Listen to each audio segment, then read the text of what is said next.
पिछले 15-16 महीनों से जनसुराज के सहारे पदयात्रा कर रहे प्रशांत किशोर ने बिहार के हालिया राजनीति पर एक बार फिर से प्रहार किया है। आपको बता दें कि बिहार के ऐसे नेता हैं जिनको आड़े हाथ लेते हुए प्रशांत किशोर कहते हैं कि जो नेता कहते हैं कि प्रतिदिन एक व्यक्ति 300 रुपये की मजदूरी करता है, यानी कि उसकी आय 300 रुपया है। प्रशांत किशोर इस पर कहते हैं कि उनको ये नहीं पता है कि 300 रुपये की मजदूरी करने वाला कोई एक व्यक्ति जिसके पीछे 4 अन्य सदस्य भी होते हैं, यानी कि मोटे तौर पे कुल मिलाकर के 5 लोगों का एक परिवार होता है, और उस परिवार से कोई एक व्यक्ति जा करके यदि 300 की मजदूरी करके आता है और फिर उसके बाद से आप यह कह रहे हैं कि बिहार के 80% ऐसे लोग हैं जो प्रतिदिन 300 रुपये कमाते हैं, तो यह एकदम नाइंसाफी है और गलत है। वह गलत इसलिए है कि 5 लोगों के सदस्यों वाली एक परिवार जिसमें कोई एक व्यक्ति 300 की मजदूरी करता है, अगर प्रति व्यक्ति उसको हिसाबन बैठाइएगा तो एक व्यक्ति के ऊपर 60 रुपये आता है। और मैं यह कह रहा हूं कि बिहार के 80% ऐसे लोग हैं जो प्रतिदिन 300 रुपये की मजदूरी भी नहीं कर पाते हैं।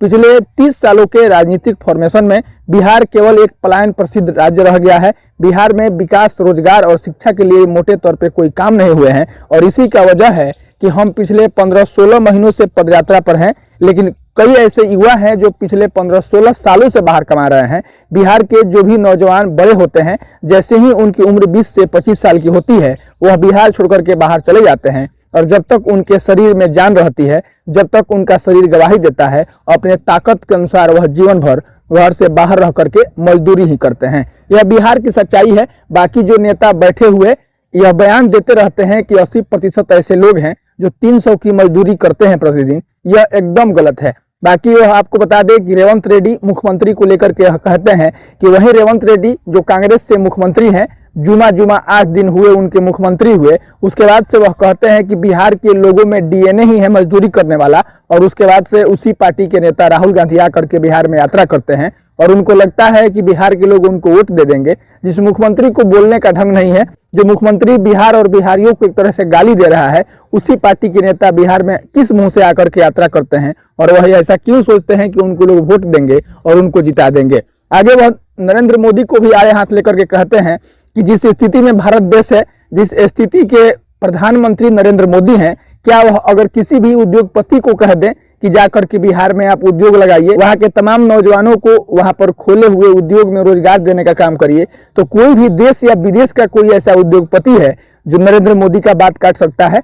नरेंद्र मोदी को यहाँ पर तमाम लोगों ने जाति धर्म से ऊपर उठ करके वोट किया है। बिहार में नरेंद्र मोदी के जाति के लोग भी नहीं है। आपको बता दें कि 40 लोकसभा सीट में 39 सांसदों को जिता करके बिहार भेजा है, और वह यह बात बार बार कहते हैं। प्रशांत किशोर के जनसुराज पदयात्रा के तमाम फोटो, विजुअल और उनके बयानों को सुनिएगा तो वह बार बार इस बात को कहते हैं कि बिहार ऐसा राज्य है जो 40 सांसदों में 39 सांसद जिता करके नरेंद्र मोदी के सरकार में समर्थन करवाता है, यहाँ से अधिक सांसद जिता करके भेजता है, तो बिहार के लोग मजदूर बन जाते हैं। और वहीं नरेंद्र मोदी जिस राज्य से आते हैं, यानी कि गुजरात से आते हैं, और गुजरात के मात्र 26 एमपी यानी कि 26 सांसद जीत करके सरकार में सहयोग कर रहे हैं, तो वहां के लोग बन जाते हैं मालिक। यानी गुजरात में फैक्ट्रियां लग रही हैं, गुजरात में उद्योगपति जाकर के इन्वेस्टमेंट कर रहे हैं, और बिहार के लोग जाकर के वहां पे नौकरी कर रहे हैं, मजदूरी कर रहे हैं। आखिर ऐसा बिहार और बिहारियों के लिए क्यों किया जा रहा है? प्रधानमंत्री पिछले 10 सालों में अगर एक बार भी बिहार के विकास के लिए,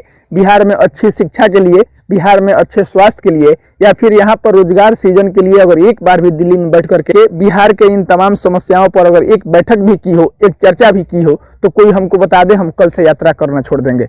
बाकी तमाम लोग प्रशांत किशोर को यह कह रहे हैं कि आप अपना घर द्वार छोड़ करके पिछले 15-16 महीनों से आप यात्रा पर घूम रहे हैं, आप साधु हैं, महात्मा हैं। प्रशांत किशोर इस पर कहते हैं कि इसमें ऐसा कुछ नहीं है। आपका लड़का, आपके घर का वह नौजवान पिछले 15 सालों से जाकर के बाहर में मजदूरी कर रहा है, आपको यह नहीं दिख रहा है। आप अपने बच्चों के भविष्य के लिए, आप अपने बच्चे के बेहतर शिक्षा के लिए, और आप अपने लिए वोट करिए। नरेंद्र मोदी को तमाम लोगों ने बिहार में इसलिए वोट दे दिया क्योंकि तमाम लोगों को यह पता है कि तमाम नेता चोर हैं, लेकिन वो लोग उसमें यह देख लेते हैं कि जब सब चोर ही हैं, सब एक ही तरह दिखते हैं, ऐसे में हम अपने जात वाले को वोट दे दें। इस पर प्रशांत किशोर कहते हैं कि नरेंद्र मोदी के जाति के लोग भी बिहार में नहीं है, बावजूद इसके नरेंद्र मोदी को वोट दे करके यानी कि जाति धर्म से ऊपर उठ करके बिहार के लोगों ने यह सोचा कि नरेंद्र मोदी अगर प्रधानमंत्री बनेंगे तो हमारा विकास होगा, हमारे लिए वह काम करेंगे। लेकिन नरेंद्र मोदी भी पिछले 10 सालों से बिहार में इन तमाम समस्याओं को लेकर के एक बैठक तक नहीं किया है। अपने तमाम सहयोगी नेताओं से इस बात की चर्चा भी नहीं की है कि भारत के 29 राज्यों में बिहार एक गरीब और पिछड़ा राज्य है, जहां पर फैक्ट्रियां नहीं है, जहां के लोग बाहर में जाकर के मजदूरी करते हैं। वैसे पिछड़े राज्य बिहार के लिए भी एक बैठक करना चाहिए और बिहार के लिए भी हम लोगों को कुछ करना चाहिए। तमाम लोग वोट दे करके ठगा गए हैं, प्रशांत किशोर ऐसा कह रहे हैं। बाकी प्रशांत किशोर आगे कहते हैं कि जिस नेता को विकास में हर्षई और दीर्घई का ज्ञान नहीं है, जो कुर्ता के ऊपर गंजी पहनता है, जो क्लास में सबसे पिछली बेंच पर बैठता है, जिसको पढ़ने लिखने का ढंग नहीं है, जिसको तमाम समस्याओं को निदान के लिए कोई रोड मैप नहीं है, वैसे ही लोग बिहार में नेता बने हुए हैं और बैठ करके डींगे हाँक रहे हैं। बिहार और बिहारियों के लिए कोई नहीं सोच रहा है। बिहार को विकसित राज्य बनाने के लिए, यहाँ के नौजवानों को, यहाँ के युवाओं को नौकरी देने के लिए कोई भी नेता नहीं सोच रहा है। बैठ करके बड़े बड़े महलों से सिर्फ बयानबाजी करते हैं। बिहार के राजनेताओं की यही हाल है। बाकी जनसुराज से पदयात्रा कर रहे प्रशांत किशोर पिछले 16 महीनों से अपने जनसुराज के सहारे पदयात्रा कर रहे हैं, गांव गांव जा रहे हैं, लोगों से मिल रहे हैं और उनका कहना है कि तमाम गांव घर में जाकर के हम लोगों से मिल रहे हैं, वहां के तमाम समस्याओं को इकट्ठा कर रहे हैं। उन तमाम समस्याओं के निदान का हम एक रोड मैप बनाएंगे, सब किसी को यह बताएंगे।